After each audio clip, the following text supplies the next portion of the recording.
को गंवा दे। प्रेशर खोल दो, सब दूर का प्रेशर नहीं है। यदि हम मानव देह को, मानव शरीर को यूं ही गंवा दें तो हो सकता है कि फिर हमें ये मानव देह मिले कि ना मिले, ये मानव का शरीर प्राप्त होगा कि नहीं, मानव का शरीर प्राप्त होगा कि नहीं होगा, मानव देह मिलेगा कि नहीं मिलेगा। और इस शरीर को भी जो हमें मिला है, आपको मिला है, ये मानव का जो शरीर,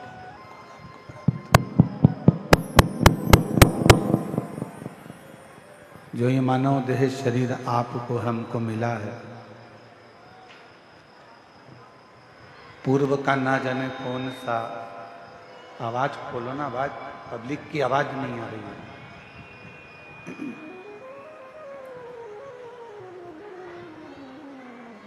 पूर्व का ना जाने कौन सा हमारा और आपका कोई पुण्य होगा, जो ये पुण्य के कारण आप और हम भगवान शिव की इस पवित्र कथा को श्रवण कर रहे हैं, भगवान शंकर की इस कथा को सुन रहे हैं। एक विचार करना अपने भीतर,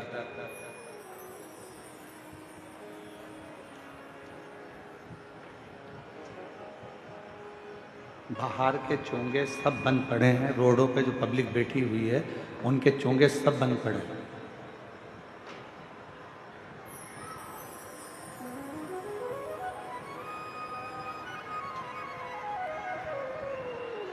आवाज नहीं जा रही है। शिव कथा कहती है, भगवान शंकर का चरित्र कहता, शिव महापुराण की कथा कहती है कि अगर मानव देह, मानव का शरीर, मनुष्य की देह अगर मिली है और वो मानव का शरीर प्राप्त हुआ है, तो पूर्व का कोई अच्छा कर्म होगा, पूर्व का किया हुआ कोई अच्छा कार्य होगा, जिसके कारणवश आपको हमको ये मानव का शरीर मिला।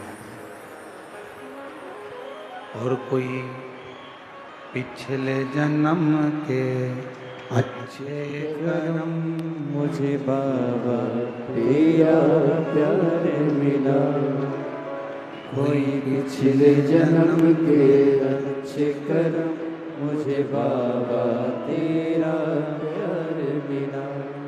जहाँ सारी दुनिया झुकती है, जहाँ सारी दुनिया झुकती है, मुझे वो वाली दरबार मिला, दरबार मिला। कोई पिछले जन्म के अच्छे कर्म मुझे बाबा तेरा प्यार मिला, कोई पिछले जन्म के अच्छे कर्म मुझे बाबा तेरा प्यार मिला। जहाँ सारी दुनिया झुकती है, जहाँ सारी दुनिया झुकती है, मुझे वो वाली दरबार मिला, दरबार मिला। कोई पिछले जन्म के अच्छे कर्म मुझे बाबा तेरा प्यार मिला, कोई पिछले जन्म के अच्छे कर्म मुझे बाबा तेरा प्यार मिला। कोई पिछले जन्म के अच्छे कर्म मुझे बाबा तेरा प्यार मिला, कोई पिछले जन्म के अच्छे कर्म मुझे बाबा तेरा प्यार मिला। कोई पिछले पिछले जन्म के अच्छे कर्म मुझे बाबा तेरा प्यार मिला। कोई पूर्व का अच्छा कर्म होगा जिन कर्म के कारण आपको और हमको मनुष्य की देह मिली, मानव का शरीर मिला। और ये मानव का शरीर ना जाने कैसे पूर्व के कोई सुख से, पूर्व के कोई भजन से, पूर्व के कोई स्मरण से आपको हमको मिल गया। अब उसे व्यर्थ नहीं गंवाना। देखिए, आज कथा का कौन सा दिन है? जम के बोलो। चतुर्थी। क्या कहते हैं आज के दिन को? शिवरात्रि। और हमने पहले भी कहा कि आज के दिन की कथा और कल के दिन की कथा थोड़ी सावधानी से सुनो। लोग चिल्लाएंगे, आवाज लगाएंगे, कोई कुछ बोलेगा, कोई कुछ बोलेगा, कोई इधर से कोई उधर से, पर आप अपना पूर्ण ध्यान शिव जी की ओर अग्रसर। हर हर बोल बम का नारा है, बोल बम का नारा है।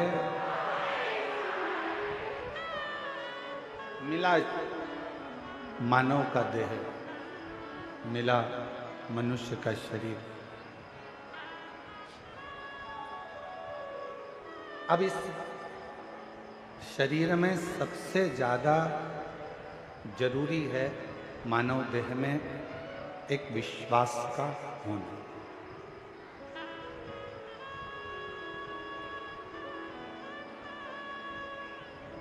यदि मानव देह प्राप्त करने के बाद हमारा विश्वास नहीं है, हमारा भरोसा नहीं है, हमारी विश्वास की दृढ़ता नहीं है, तो फिर मानव शरीर पाने का कोई मतलब नहीं।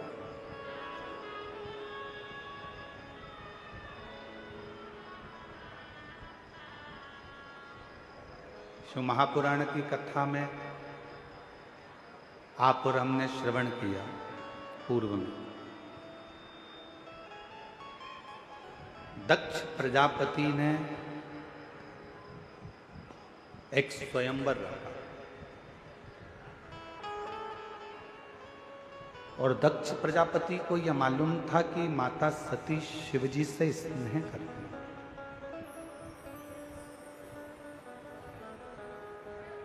माता सती भगवान शंकर से प्रेम रखती है।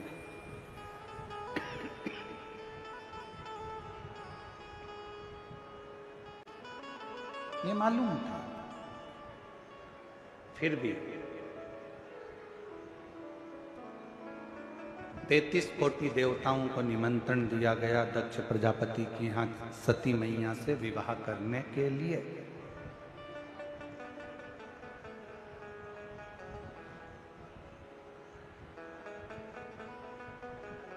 हर जगह पर पत्र भेजा गया कि सती का स्वयंवर है,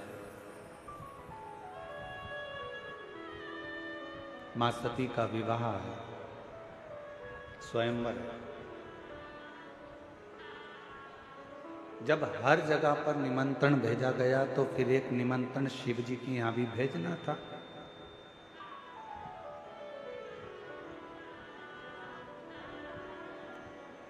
पर शंकर जी के यहां कोई निमंत्रण नहीं है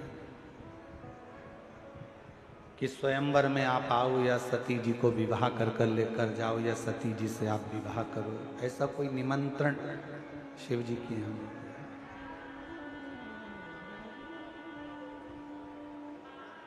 सभा लगी,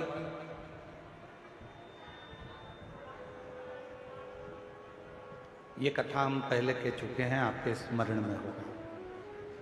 शिव जी की एक प्रतिमा पत्थर की बनवाकर दक्ष प्रजापति ने अपने दरवाजे पर, उसको चौखट पर, द्वार पर रख दिया।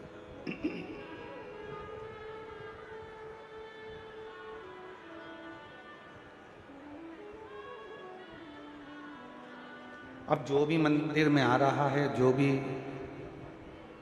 दक्ष प्रजापति के यहाँ पर आ रहे हैं, जो भी दक्ष प्रजापति के यहाँ पहुंच रहे हैं, वो सब शिव जी की उस पत्थर की मूर्ति को देख रहे हैं।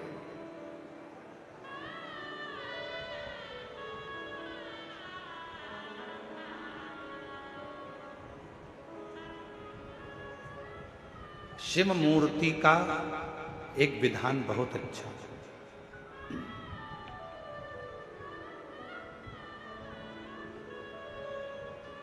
कई लोग शंकर भगवान की मूर्ति का निर्माण कर देते हैं, कई लोग शंकर भगवान की मूर्ति बनवा देते हैं कि शंकर भगवान की मूर्ति बनवाई है हमने, इतनी बड़ी बनवाई है हमने, इतना करा है हमने, ऐसा करा है हमने, वैसा करा है। मना नहीं, खूब बनवाओ,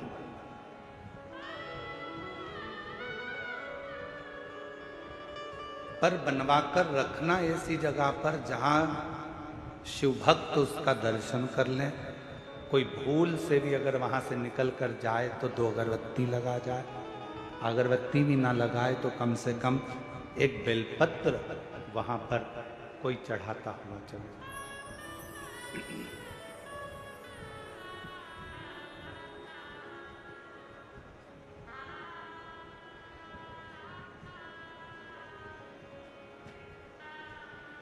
थोड़ी ना थोड़ी आराधना साधना वहां हो सके, कुछ थोड़ी सी, ज्यादा हो ना हो उसका मतलब नहीं, पर थोड़ी बहुत साधना वहां हो सके।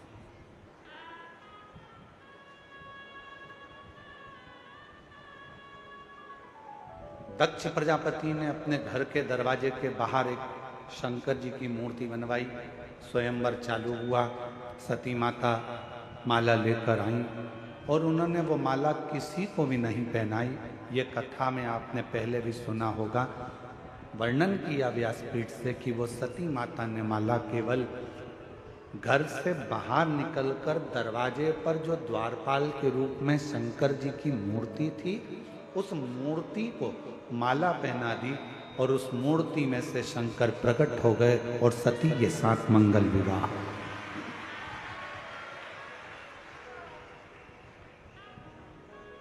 एक पाषाण की मूर्ति में से शिव प्रकट होकर अपनी भक्ति करने वाले को, अपने पर विश्वास करने वाले को भगवान शंकर स्वीकार कर लेते। भरोसा करना, भरोसा करा तो शिव ने उसको स्वीकार किया। अब यहां तक तो कथा आपने और हमने सुनी, पर इसके बाद विवाह होने के बाद जब माता सती ब्याह कर शिव जी के साथ जाने लगी,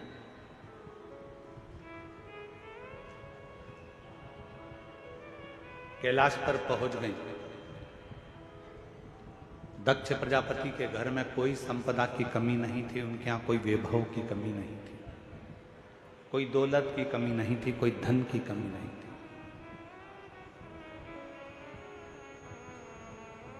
अब वहां जब पहुंची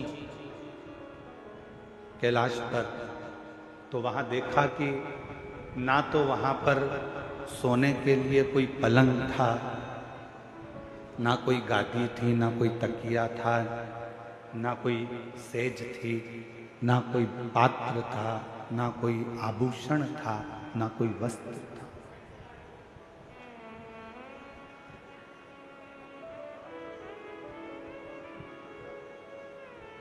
धर्मपत्नी का एक सबसे बड़ा लक्षण यही है।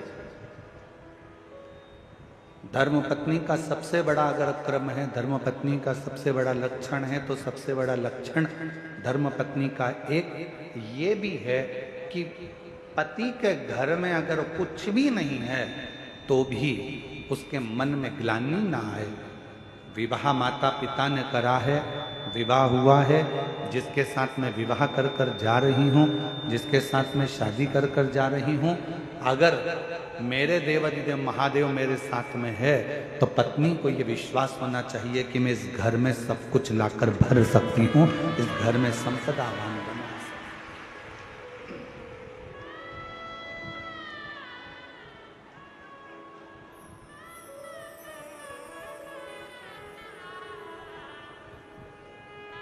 पूछने वाले बहुत कुछ पूछते हैं। एक बार किसी ने पूछा, गुरुजी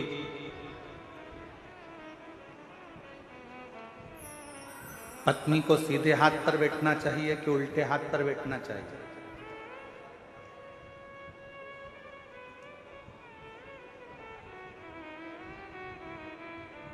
गुरुजी पत्नी को सीधे हाथ पर बैठना चाहिए कि उल्टे हाथ पर बैठना चाहिए? हमने कहा पूजन पाठ आराधना साधना में भले सीधे हाथ पर बिठाओ, मना नहीं, पर एक निवेदन जरूर है कि पत्नी भले सीधे हाथ पे बैठे चाहे उल्टे हाथ पर बैठे, पर इतना जरूर ध्यान रखना कि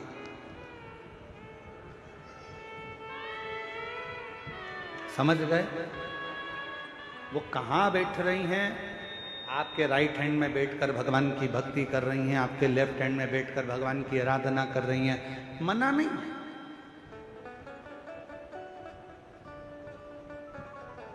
धर्मपत्नी को दिल में भी बिठाओ, मना नहीं, आपकी अर्धांगिनी है। नैनों में बिठाओ, अपनी पत्नी के शब्दों को कानों में बिठाओ, मना नहीं। हृदय में बिठाओ, मना नहीं है। पूजन में राइट में बिठाओ, मना नहीं है। लेफ्ट में बिठाओ, मना नहीं है, पर सिर पे मत बिठाओ।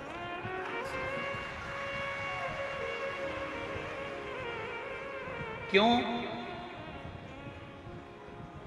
सिर पर किसको बिठाना है? पत्नी को दिल में और माता पिता की आज्ञा को सिर पर बिठाना चाहिए। पत्नी को कहाँ बिठाना चाहिए? दिल में। और माता पिता की जो आज्ञा है, माता पिता की जो आज्ञा है, उसको सिर धारे करिए, सिरोधार। क्योंकि तुम्हारे माता पिता की आज्ञा जब तुम्हारे सिर पर आएगी तो तुम्हारे दिल में जो तुम्हारी धर्म पत्नी बैठी है उसके भी सिर पर तुम्हारे माता पिता की आज्ञा है, क्योंकि वो हृदय के अंदर है, मन में है, दिल में है तुम्हारे।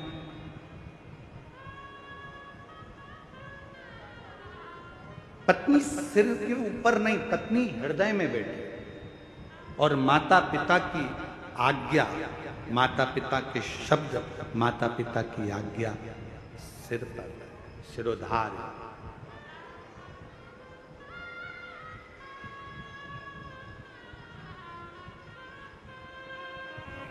सती मैया ने देखा कि यहाँ पर कुछ भी नहीं है, सब बिखरा पड़ा है, ना तो यहाँ पर कोई सेज है, ना यहाँ कोई पलंग है, ना कोई गादी है, ना कोई तकिया है, ना कुछ है, ना कुछ है, पूरा की पूरा खाली पड़ा,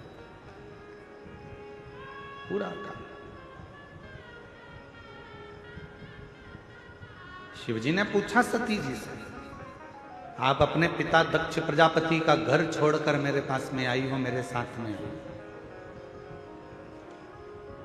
आप अपने पिता का घर छोड़कर मेरे पास में आई हो, मेरे घर में आई हो। यहाँ पर मेरे पास में कुछ वैभव नहीं है, धन नहीं है, दौलत नहीं है, संपदा नहीं है, सत्ता नहीं है। यहाँ मेरे पास में तुमको देने के लिए कुछ नहीं।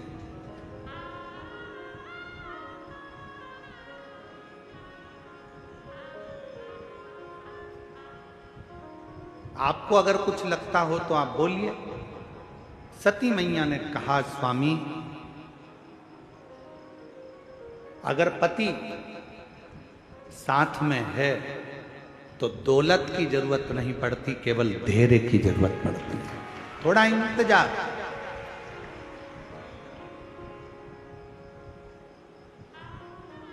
और यदि हमारे भीतर थोड़ा सा भी धैर्य है, आज के ज़माने में धैर्य की बहुत बड़ी कमी हो गई। लोग कहते हैं कि मैंने तुम्हारे यहाँ काम करा तो मुझे उसके बदले में ये मिलना चाहिए।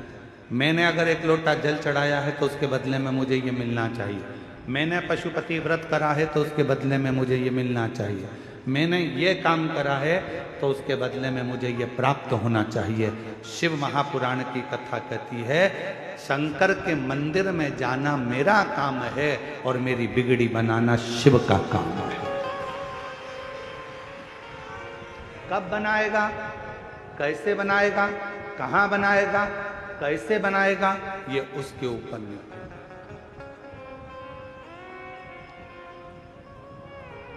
थोड़ा इंतजार तो करो, प्रतीक्षा नहीं करिए। माता उर्मिला ने लक्ष्मण जी की प्रतीक्षा 14 वर्ष तक इंतजार करा है। मां उर्मिला, भरत जी ने 14 वर्ष तक इंतजार करा है भगवान राम का। कौशल्या जी 14 वर्ष इंतजार करती हैं भगवान राम का। मां जानकी जी लंका के अंदर बैठकर इंतजार करती हैं भगवान राम का। मां शबरी अम्बा बचपन से लेकर बुढ़ापे तक इंतजार करती हैं भगवान राम का। प्रतीक्षा, इंतजार।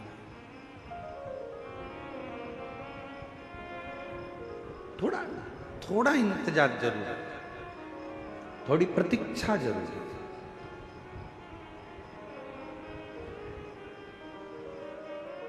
और फिर जब इंतजार समाप्त होता है, सामने हमारा परमात्मा खड़ा होता है, देवाधिदेव महादेव भगवान शिव खड़े होते हैं। जब हमारा देवाधिदेव महादेव, हमारा भगवान हमारे सामने होता है, तब एक सुख की अनुभूति होती है। आप में से कितने लोग हैं जिन्होंने रेल में सफर करा? जो रेल में बैठे हैं, कभी भी बैठे हो, कभी भी हाथ उठाओ जरा। सब बैठे हो, रख लो। स्टेशन गए हो, रेलवे स्टेशन, रेल में बैठने के लिए? जम के तो बोलो। ठीक है, टिकट लिया? हाँ। टिकट ले लिया, स्टेशन पर पहुंच गए, किसका इंतजार कर रहे हो? जब तक रेल नहीं आती, जब तक ट्रेन नहीं आती, तब तक बेचैनी लगी रहती है।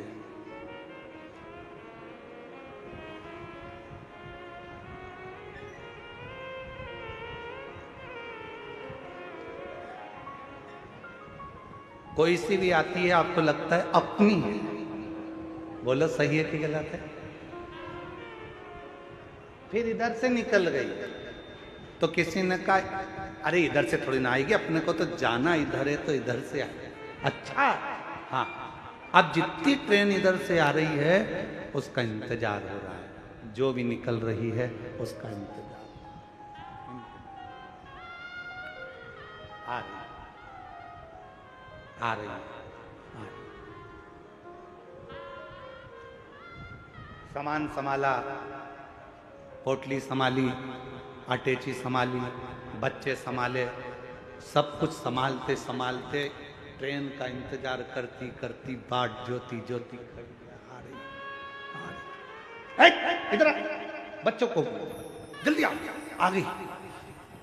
कितना टेंशन, टिकट लेके रखा है, पर ट्रेन में जब तक बैठ नहीं गई तक टेंशन टेंशन टेंशन। जल्दी आओ, जल्दी चढ़ो, चढ़ो ऊपर चढ़ो, लो सामान लो, अटैची लो, सामान लो। चढ़ गए? हाँ, पानी की बोतल कर ली, फिर पानी की बोतल ली, जल्दी से पति से कहा चलो चलो चलो। और जो जाके सीट पर बैठी, बस बैठने के बाद बैग इधर, सामान उधर, बच्चे उधर, तब इतनी रिलैक्स, इतनी शांति कि ऐसा लग रहा है कि दुनिया का सारा खजाना मिल गया। एकदम शांति से बैठ गई, ट्रेन चल दी। अब इसको टेंशन नहीं है, अब इसको चिंता नहीं है, अब इसको बिल्कुल भी चिंता नहीं है। अब तो जब उतरेगी, सामने स्टेशन आएगा, उतर जाएगी, अब चिंता नहीं है। चिंता कब थी? जब तक ट्रेन नहीं मिली थी। कब थी? जब तक ट्रेन में बैठी नहीं थी, तब तक चिंता थी। ट्रेन आ गई, बैठ गई, चिंता समाप्त हो गई। बस यही शिव पुराण कहती है। आप कब तक चिंता में हैं? जब तक आप शंकर भगवान के दरवाजे तक नहीं पहुंचे। आप कब तक चिंता में हैं? जब तक शिव के सामने जाकर नहीं बैठे। जो शंकर के द्वार पर पहुंच गया, महाकाल राजा के चरणों में पहुंच गया, जो मेरे विश्वनाथ के चरणों में पहुंच गया, जिसने भगवान शंकर की अविरल भक्ति को धारण कर लिया, बस शिव तत्व को जिसने अपने भीतर उतार लिया, फिर चिंता करने की जरूरत नहीं है। अब सौंप दिया इस जीवन का सब भार तुम्हारे।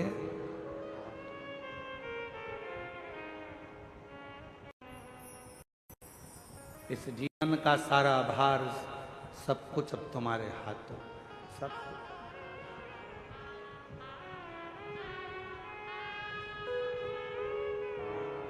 अब कोई चिंता, कोई विषय, कुछ नहीं, कोई टेंशन।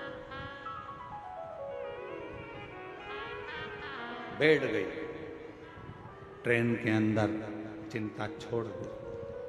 बस ट्रेन नहीं आई थी तब तक चिंता थी, बैठी नहीं तब तक चिंता थी।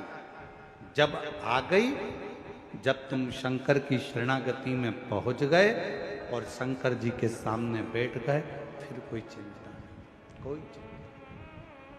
हम तो बाबा के भरोसे चलते हैं, हम तो बाबा के भरोसे चलते हैं। ये दुनिया वाले जगते हैं, ये दुनिया वाले जगते हैं। हम तो बाबा के भरोसे चलते हैं, हम तो बाबा के भरोसे चलते हैं। ये दुनिया वाले जलते हैं, ये दुनिया वाले जलते हैं।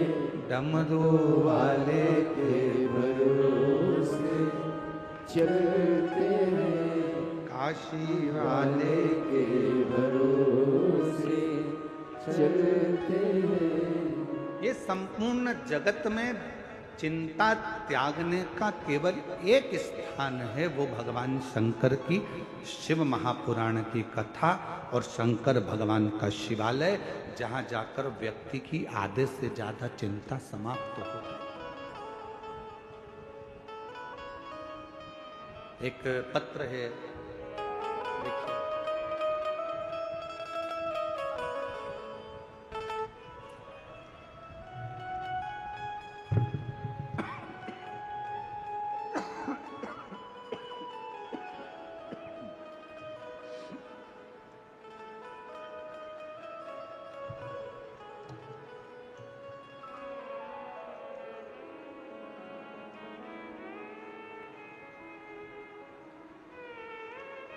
ऋषभ देशमुख,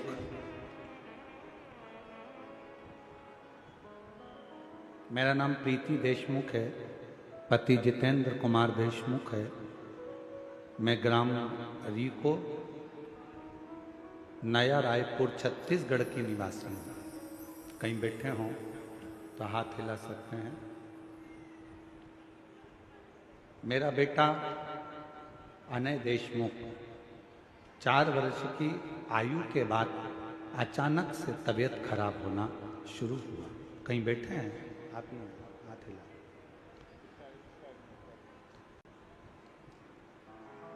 चार वर्ष की आयु के बाद में इसकी तबीयत खराब होना प्रारंभ हुई और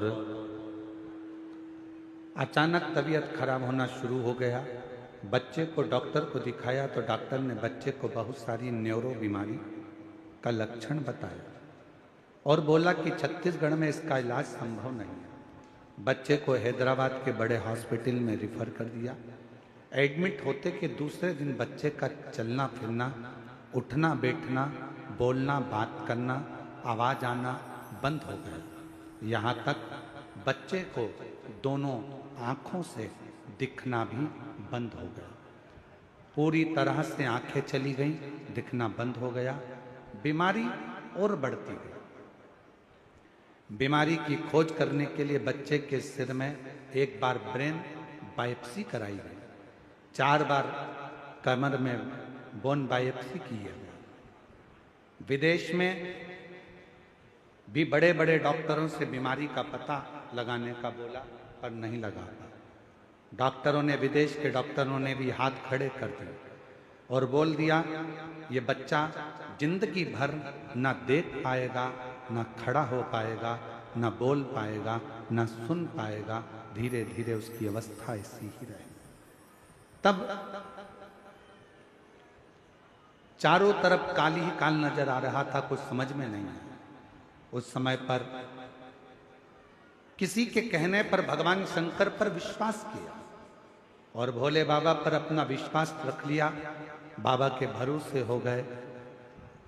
बाबा की कृपा से शिव जी के मंदिर में झाड़ू पोछा, जल चढ़ाना, बेलपत्र लाना, बच्चे को देना प्रारंभ करा।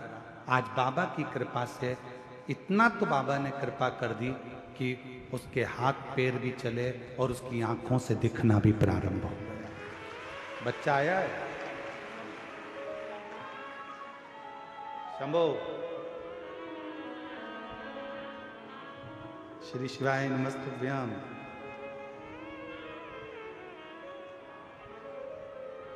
जिसकी आंखों से दिखना बंद हो गया था, पांव से चलना बंद हो गया था, हाथों से हाथों का उठाना काम करना बंद हो गया था और ऐसी बीमारी लग गई कि जिसका इलाज किसी डॉक्टर के पास नहीं था।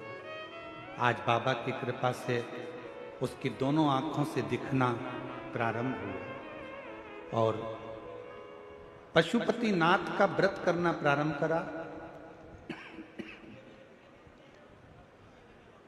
सुनना, समझना फिर प्रारंभ हुआ। इसको झटके आना चालू हो गए थे, वो झटके आना भी बंद हो गया और इसको झटके बंद करने के लिए इंजेक्शन लगते थे, वो इंजेक्शन लगना भी इसके बंद हो गए। बाबा की कृपा से 2018 में जो बीमारी हुई थी, 2019, 20, 21 में हम बाबा के भरोसे चलते चलते आज बाबा की कृपा से उसको हर 15 दिन में महीने भर के लिए हॉस्पिटल रखना पड़ता था। अब वो भी बंद हो गया। बाबा की कृपा से आज बच्चा भले व्हील चेयर पर आया है, पर इतना विश्वास जरूर है कि आने वाली कथा में मेरा बच्चा जरूर चलकर आएगा, ये भरोसा। आ जाओ, एक बेलपत्र ले जाना।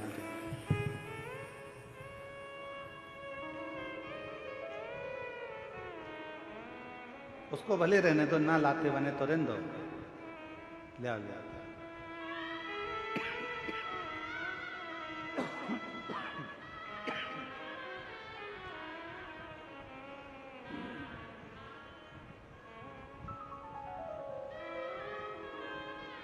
और शंभु, आज तुम्हारा साउंड पूरा गला पकड़ रहा है, उसके कारण बस बोलने में इतनी खांसी चल रही है कि पूछो ना।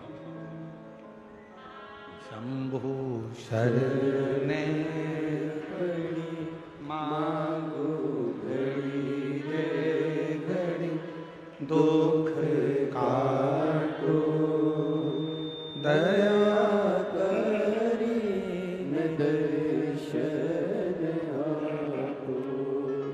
शंभु शरणे पड़ी मांगो घड़ी रे दुख काटो दया करी न दर्शन आपो।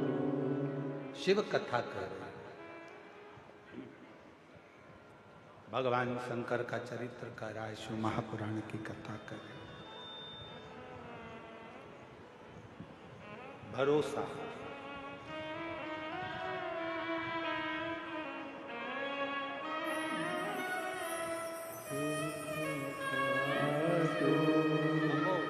दया करी न दर्शन आपो। शंभु शरण पड़ी मांगो घड़ी रे घड़ी, दुख काटो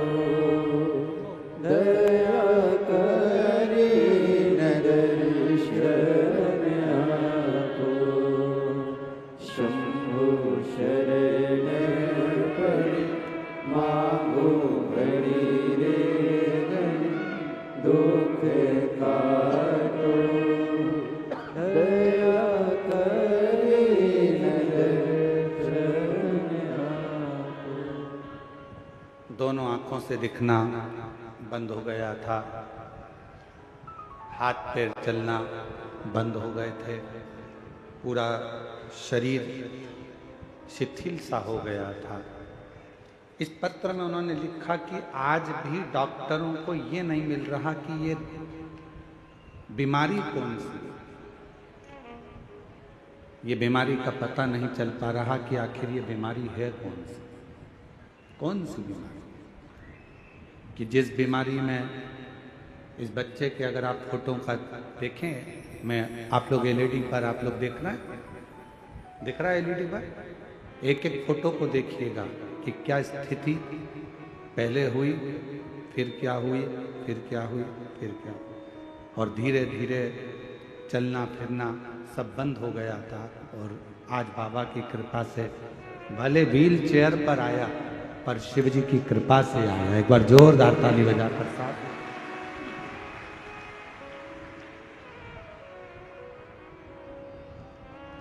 क्या पार्वती मैया के मन में एक भाव आया, मां सती के हृदय चित्त में ये विचार आया, सती जी से कहा क्या,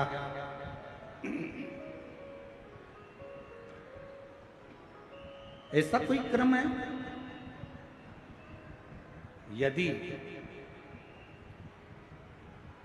धर्म पत्नी अगर विचार कर ले, धर्म पत्नी अगर विचार करे तो कितना भी वीरान घर क्यों ना हो, कितना भी वीरान घर क्यों ना पड़ा हो, कितना भी बेकार कुछ क्यों ना हो, अगर धर्म पत्नी अगर विचार करे और पति का यदि उसको अच्छा संग मिले तो निश्चित है कि वो एक वीरान को भी स्वर्ग बना सकती है, एक वीरान को भी श्रेष्ठ बना सकती है। और मैंने तेरे ही भरोसे बाबा, तेरे ही भरोसे हवा विच उड़ती जावांगे बाबा, डोर हथों छड़ी नाम कटी जावांगी। बोले मैं तेरी पतंग शंभू, मैं तेरी हवा बिच उड़ती जावांगी बाबा, डोर हथों छड़ी नाम कटी जावांगी। शिव कथा कह रहे, जहां पर भरोसा होता है, विश्वास होता है, वहां शिव का निवास होता है।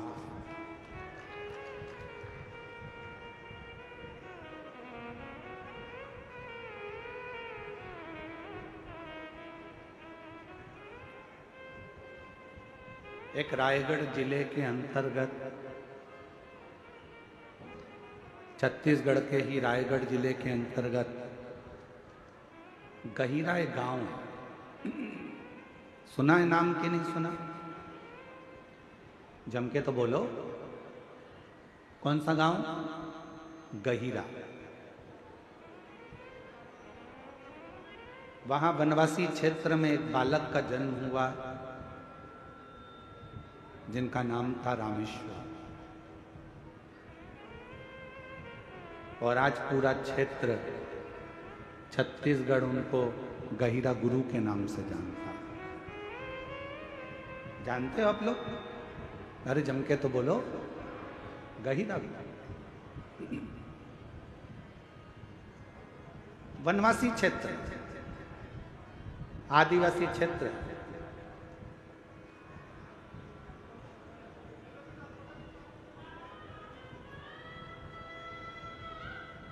जब गहिरा गुरु का जन्म हुआ, रामेश्वर का उस बालक का नाम था रामेश्वर।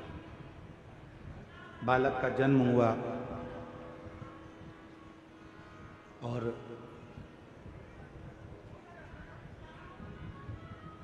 गहिरा गुरु जब छोटे थे, बाल्यावस्था थी, बचपन था, एकांत में एक पेड़ के नीचे बैठ जाते थे।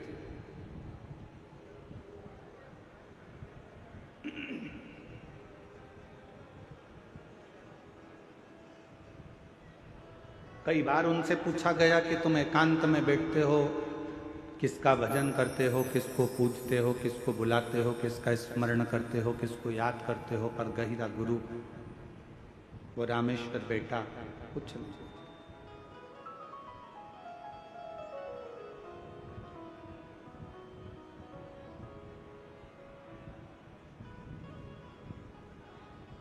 एक दिन पिताजी ने सूचना कराई गांव के व्यक्ति से कि मेरा बेटा रामेश्वर नहीं दिख रहा, और मेरे बेटे रामेश्वर को जरा देखकर बोलना कि पिताजी ने कहा है कि एक लकड़ी लेकर आना, और लकड़ी की जरूरत है, अभी घर के अंदर एक औजार बनाना है, हल बनाना है, लकड़ी की जरूरत थी, बेटे से कह दो। बालक रामेश्वर बैठा। गांव का एक व्यक्ति और गांव का एक व्यक्ति दौड़ कर गया, पेड़ की छांव में वो बालक बैठा हुआ अपनी मस्ती में।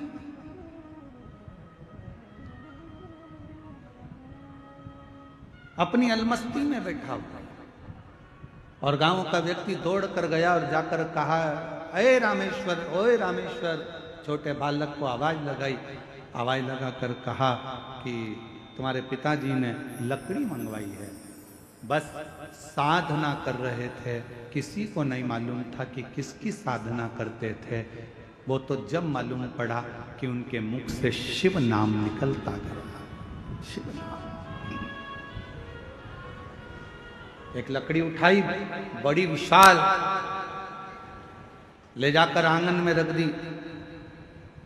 अंदर चले गए। पिताजी ने देखा इतनी विशाल लकड़ी, बेटे की उम्र तो छोटी सी है, उम्र भी कम है, हाइट भी कम है, और लकड़ी लाया इतनी बड़ी उठाकर। यही छत्तीसगढ़ की कथा है, यही रायगढ़ जिले की कथा है, और ये बहुत पुरानी कथा नहीं है।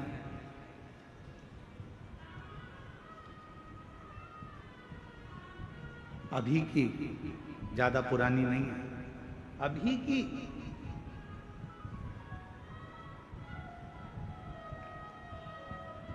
शायद 1905 में उनका जन्म हुआ, और 1996 में शायद, ऐसा स्मरण में होगा, हो सकता है आगे पीछे हो, हमारे ध्यान में ना हो, पर 1996 में देह का त्याग। और आगे पीछे भी हो सकता है, हम इतना पक्का नहीं कर सकते।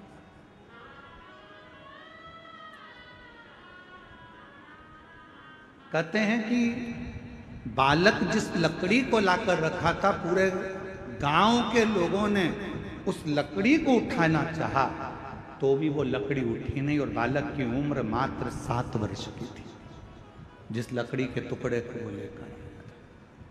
अब पिता को चिंता व्यापी, मेरे बेटे में ऐसा क्या है कि मेरा बेटा एक लकड़ी को उठा कर लिया है और पूरे गांव के लोगों से वो लकड़ी नहीं उठ रही है। चिंता व्यापने लगी उनको, चिंता लगने लगी।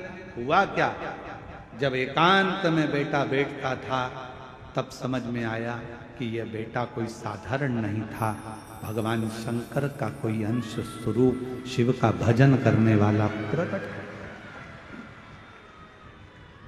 आज भी वहां पर गहिरा गुरु के नाम से ही उनको जाना जाए।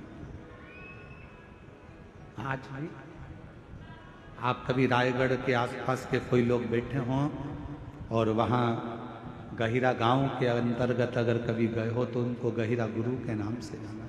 जानते हो आप लोग, आज भी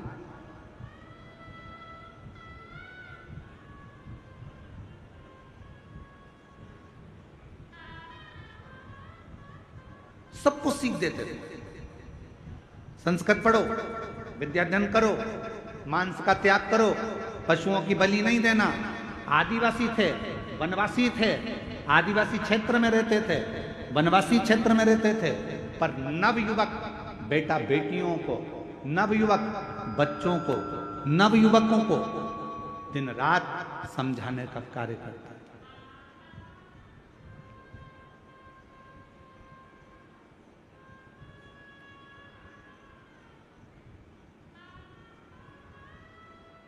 प्रत्येक को समझाना, प्रत्येक को उपदेश देना, ये उनका काम था। और महाराज, दुनिया के लोग नहीं पहचान पाए गहिरा गुरु को, रामेश्वर गहिरा गुरु को। वो तो उनकी निगाह में था कि बच्चा है, फिर बड़ा हो गया। लोग उनको कह देते थे, ये बताओ इसमें कहाँ विवेक, बताओ क्या करता रहता है। कहीं किसी को समझाएगा, कहीं किसी को समझाएगा, मांसाहार मत करो, ये मत करो, वो मत करो, वो मत करो, सबको समझा रहा है, सबको समझा रहा है, सबको उपदेश दे रहा है। शिव का भक्त, शंकर का उपासक संसार में जब भी जन्म लेता है, वो अपना काम पूरा कर कर शंकर के ही धाम में चला जाता है। फिर दुनिया उसको पहचान पाए चाहे ना, दुनिया उसको पहचाने ना पहचाने, ये उसकी।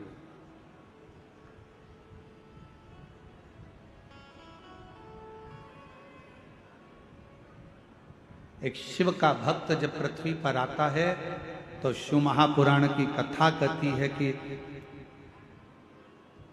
शास्त्र कहता है, शंकर भगवान का कोई भक्त, शंकर की आराधना करने वाला, शिव की उपासना करने वाला जब मृत्यु लोक में आता है तो उसको 33 कोटि देवता भी पुष्पों की वर्षा कर कर उसका जन्म देते हैं पृथ्वी पर। और जब वो संसार सागर से जाता है तो भी देवता, 33 कोटि देवता उसके लिए दुमदुमियां बजाते। जगत गुरु शंकराचार्य जी, जिन्होंने भारत की भूमि का ही नहीं पूरे राष्ट्र को अपनी विद्वत्ता से गौरवान्वित किया था। छोटी सी अवस्था थी जगत गुरु शंकराचार्य जी की, और छोटी सी अवस्था से शिव के प्रति विश्वास, भरोसा, स्मरण, भजन, मंत्र जाप, ये नित्य करना, उपदेश देना, समझाना, ज्ञान देना।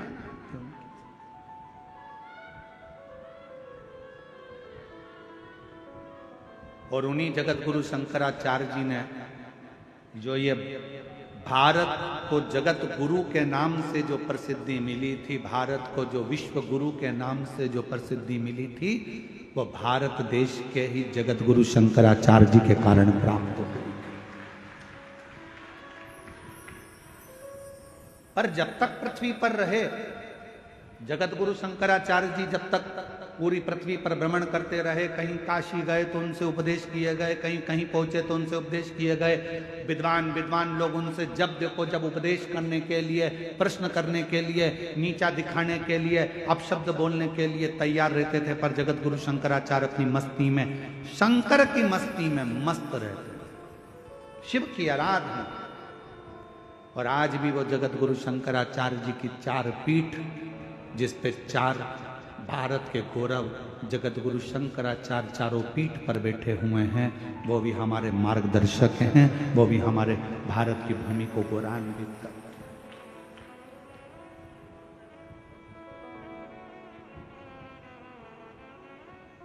शिव का एक अंश है, शिव का एक रूप है।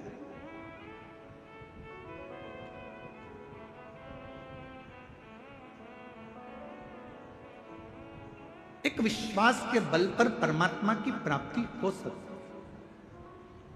इस पत्र के माध्यम से, इस पत्र में उनकी मां प्रीति देशमुख से एक बार जाकर पूछना कि जिस बेटे का शरीर काम करना बंद कर दिया हो, जिसकी आंखों से दिखना बंद हो गया हो, जिसकी श्रवण शक्ति, बुद्धि, हाथ पैर सब शिथिल होते चले गए हों, तो उस माँ से पूछना कि बेटे की हालत देखते देखते उस माँ की दशा क्या होती हो। और आखिरी में उस माँ से ये भी पूछना कि तूने भरोसा रखा है शंकर पर, किसी और पर नहीं, जो जगत का कल्याण करने वाला है, मृत्यु को जो जीत सकता है, वो महामृत्यु। डॉक्टर ने इस पत्र में बहन लिख रही है, डॉक्टर ने कह दिया था ये कभी नहीं देख सकता, जैसा है अब आंखों से कभी नहीं देख सकता, नहीं सुन सकता, पर एक विश्वास, एक भरोसा यदि शिव पर है, विश्वास है, भरोसा है, तो शिव शिव।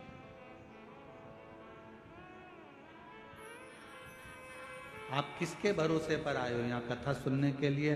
सीहोर वाले महाराज के भरोसे पर मत आना। आपको सीहोर वाले से कोई मतलब होना भी नहीं चाहिए। सीहोर वाले कुबेरेश्वर बाबा से मतलब रखो, पर सीहोर वाले पंडित प्रदीप मिश्रा से मतलब मत रखो। आपका जुड़ाव होना चाहिए शंकर से। जगत गुरु शंकराचार्य जी ने अपने से नहीं जोड़ा लोगों को, जगत गुरु शंकराचार्य जी ने शंकर से जोड़ा दुनिया के। और रायगढ़ के गहिरा गुरु जी ने भी बस एक ही काम करा कि खुद से नहीं जोड़ा। गहिरा गुरु जी ने कहा सत्यमय जीवन जियो, सनातन को पकड़ो और अपने भगवत भजन में शिव की भक्ति को लीन हो। शिव की एक आराधना गहिरा गुरु जी दिखाते हैं। कहते थे गहिरा गुरु जी जिस व्यक्ति के सामने पहुंचते थे वो व्यक्ति अपना गलत कर्म करना छोड़ देता है। एक बार मालूम पड़ा गहिरा गुरु जी को अवस्था हो गई युवानी की। किसी ने कहा कि पास के गांव में बहुत लोग उत्पात मचाते हैं, वहां पर सुना है कि कोई भूत रहता है, कोई प्रेत रहता है, कोई पलित रहता है। गहिरा गुरु जी ने कहा भूत भी होता है? हाँ। तो गहिरा गुरु जी ने मन में विचार करा अगर भूत होता है तो भूतनाथ भी होता है। कई लोग हमारे पास आकर कहते हैं हमारे पड़ोसी को हवा लग गई है। हमने कहा मोबाइल की हवा है कि कंप्यूटर की हवा है? हवा कौन सी लगी? कहा कोई प्रेत हवा लग गई। फिर किसी ने कहा कोई हवा लग गई, प्रेत लग गया, भूत लग गया। शिव महापुराण की कथा कहती है शंकर भगवान ने माता पार्वती से कहा सुन पार्वती, जिसके आंगन में बेलपत्र का वृक्ष होता है, जो साल में एक बार भी बेलपत्र को मुख के अंदर रखकर निगल जाता है या उसको खा लेता है, सुन पार्वती, जो शिवलिंग पर चढ़े हुए जल का 3 बार आचमन कर लेता है, उसको जिंदगी में ना तो कोई भूत लग पाता है ना कोई प्रेत लग पाता है। क्यों? तो कहा सारे भूत प्रेत भूतनाथ के अधीन है, और वो भूतनाथ कोई दूसरा नहीं, तेरा पति देवादित्य महादेव है। जब भूतनाथ अंदर बैठा है, बेलपत्र का अंश कई साल तक दुनिया के लोग कहते हैं भोजन पचा, निकल गया, भोजन पचा, ब्लड बन गया। शिव महापुराण की कथा कहती है बेलपत्र में, बेल के फल में वो अंश होता है। दुनिया में केवल एक ही फल ऐसा होता है जो पेड़ में लगा लगा पक भी जाता है, और अगर कोई नहीं तोड़ता तो वापस कच्चा भी हो जाता। वो दुनिया में एक ही फल है और वो बेल का फल। बेल पत्र के वृक्ष में जो फल लगता है बेला, क्या बोलते हो उधर पे? बेले बोलते हो ना। बेला का जो फल होता है उसको पेड़ में से मत तोड़ो, धीरे धीरे धीरे पका हुआ वापस कच्चा हो जाएगा, फिर अगले साल पक्का हो जाएगा, फिर कच्चा हो जाएगा। केवल दुनिया में एक ही वृक्ष है जिसका फल पकने के बाद वापस कच्चा हो जाता है। केवल एक बेलपत्र का पत्ता ऐसा होता है जो शरीर में सालों साल तक अगर जो खा लेता है, शरीर में वो शिव के रूप में विराजमान हो जाता है, अटल अजर और अमर रह जाता है, तो समाप्त नहीं होता, समाप्त नहीं होता।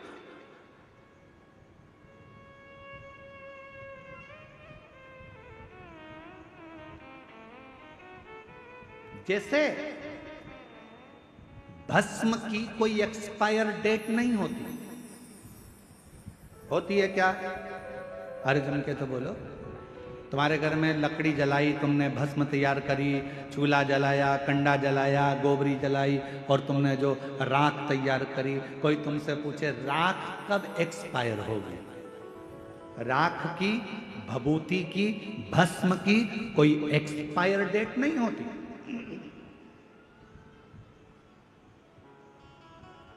जैसे भस्म की कोई एक्सपायर डेट नहीं है, उसी तरह बेलपत्र की कभी एक्सपायर डेट नहीं है। बेलपत्र का कोई एक्सपायर डेट नहीं है। एक बेलपत्र को यदि आप 12 ज्योतिर्लिंग की यात्रा करने जा रहे हो, बेलपत्र को आप अपनी कॉपी में रखकर ले जा रहे हो और बेलपत्र को तुमने खोला, अब भगवान महाकाल बाबा क्या पहुंच गए, काल अधिपति महाकालेश्वर बाबा को मेरी बेलपत्र समर्पित हो, चढ़ाई, वापिस उठा ली, चल दो अगले ज्योतिर्लिंग, फिर निकाली, मैं त्र्यंबकेश्वर बाबा को बेलपत्र समर्पित करता हूँ, वापिस रख ली, फिर चल दिए। 12 ज्योतिर्लिंग में एक बेलपत्र भी घर से लेकर गए हो, और वो बेलपत्र अगर आपने 12 ज्योतिर्लिंग को भी समर्पित करी है तो मेरे शंकर ने ये नहीं कहा कि ये पुरानी है, क्योंकि अखंड अजर और अमर है। ये मेरी की अखंडता है। और बेलपत्र कोई साधारण नहीं।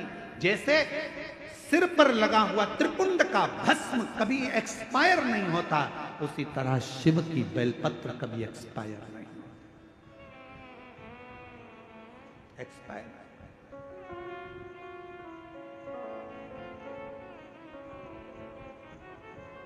इसलिए आप लोगों से निवेदन करते हैं,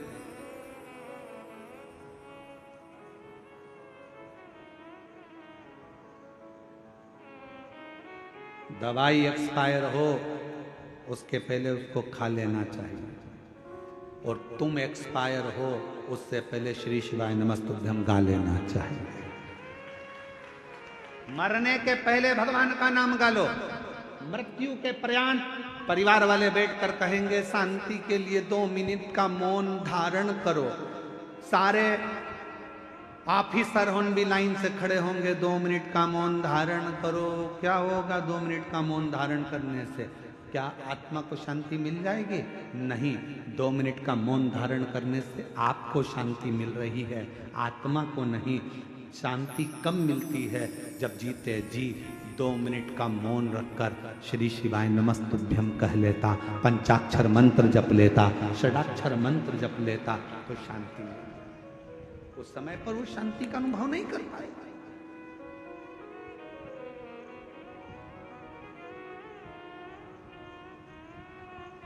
जो शांति का अनुभव चाहिए था वो ना कर पाए।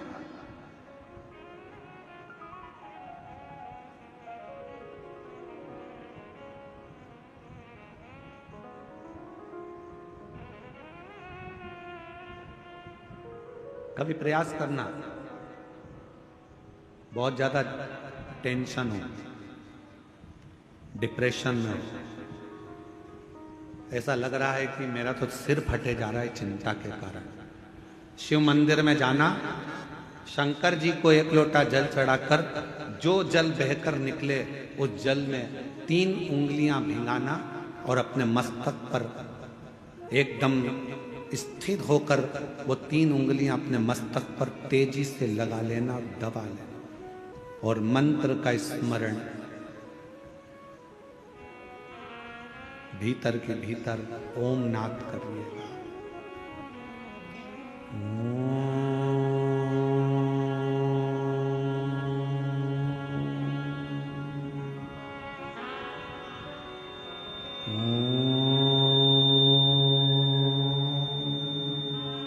भीतर नाद। चलो एक प्रैक्टिकल करके देखते हैं। अपना सीधा हाथ लो, हृदय से विचार करो कि मैं शंकर भगवान को जल चढ़ा रही हूं 1 लोटा। जमीन पर उस हाथ का स्पर्श करो। अभी की अभी देखो, जितने बैठे हो सब, और बिल्कुल स्थिर रहकर जमीन का स्पर्श कर 3 उंगलियां लीजिए हाथ में और अपने मस्तक पर बिल्कुल दबाकर नेत्र बंद करिए, एकदम सटीक बैठिए स्तुप, और सबको बोलना है 3 बार ओम का नाद अच्छी तेजी में, अंदर से बोलना है, बाहर से नहीं, चिल्लाना नहीं है, नाद करिए। सिर में दबाओ तीनों उंगली को और बोलना प्रारंभ करो।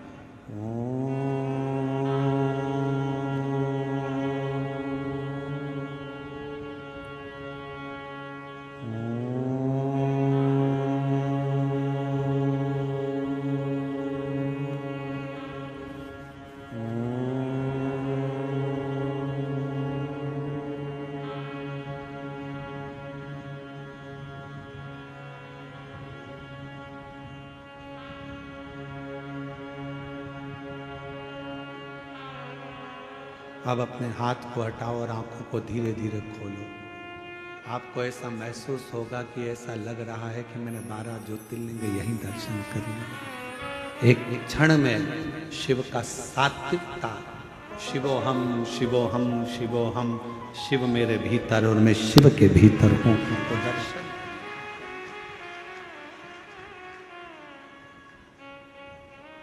भीतर शिव है, बाहर शिव है।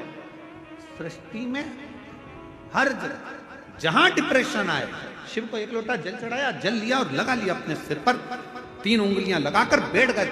2 क्षण